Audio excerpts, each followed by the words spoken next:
वादग्रस्त IAS अधिकारी पूजा Khedkar not reachable झाल्यात।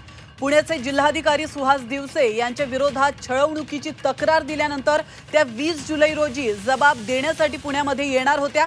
मात्र त्याआधीच UPSCने पूजा खेडकर यांच्या विरोधात गुन्हा दाखल केला आणि त्यामुळे वाशिमहून पुण्याच्या दिशेने निघालेल्या पूजा खेडकर मध्येच गायब झाल्याचं कळतंय। पूजा खेडकर यांना 23 जुलैपर्यंत मसुरीच्या लाल बहादूर शास्त्री अकादमीमध्ये हजर होण्यास देखील सांगण्यात आलं होतं। मात्र त्या अजूनपर्यंत तिथं पोहोचलेल्या नाहीयेत। पूजा खेडकर यांचा फोनही लागत नसल्याची माहिती आता पोलीस दलातील वरिष्ठ सूत्रांनी दिली आहे।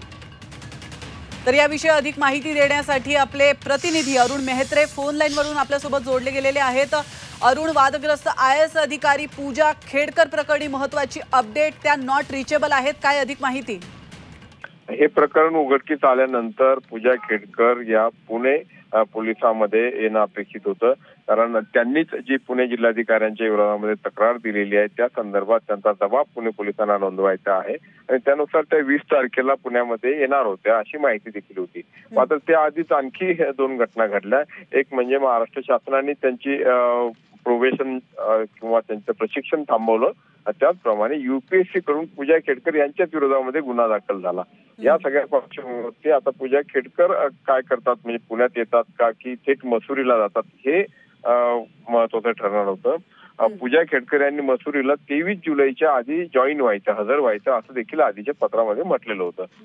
हे सगळं सांगितलेलं असताना देखील यातलं कुठलंच गोष्ट पूजा खेडकर यांच्याकडून त्याची पूर्तता झाली नाही। त्या पुण्यातही आल्या नाहीत आणि अजूनपर्यंत मसुरीला पोहोचल्या नाहीत। त्यामुळे पूजा खेडकर गेल्या कुठे हा प्रश्न आता उपस्थित होतोय। त्या वाशिमवरून निघाल्यात, पुण्याकडे पोहोचत असताना मध्येच कुठेतरी गायब झाल्या अशी माहिती आहे आणि आता त्यांचा फोन देखील लागत नसल्याचं कळतंय। नक्कीच, धन्यवाद अरुण, तुम्ही दिलेल्या महत्त्वपूर्ण माहितीबद्दल। तर आपण पाहतोय पूजा खेडकर हे प्रकरण दिवसेंदिवस जास्तच गाजत चाललंय। 23 जुलैपर्यंत मसुरीच्या लाल बहादूर शास्त्री अकादमीमध्ये त्यांना हजर राहण्यास सांगितलं गेलं होतं। मात्र त्या ठिकाणी देखील पोहोचलेल्या नाहीयेत आणि पुण्यामध्ये देखील त्या नसल्याची माहिती समोर येते।